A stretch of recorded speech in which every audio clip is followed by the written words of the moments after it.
అరే నీ అమ్మనో నీ అక్కనో నీ చెల్లినో ఇట్లా నిలిచిందని చూపిస్తే నీ ఊరుకుంటావా?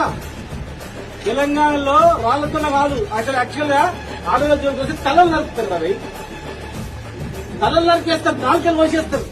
తెలంగాణలో బిడ్డ మా చెల్లెల మీద అపాడం వేస్తావా, మా అక్క మీద అపాడం వేస్తావా, మా అమ్మ మీద అపాడం వేస్తావా, కొడుక చూసిన వారా కొడుక రారా అని తలకాయని పడకాల వాటి తీసి రప్పరప్ప పోషిపాలంటారు, ఎప్పుడైనా నరికిపాలంటారు. అవి చేసి తెలంగాణ మీరు రాయి వేసినంత మాత్రం నువ్వు అర్థం మరిగిపోయింది. కానీ తెలంగాణ చుండె కలిగిపోలేదా?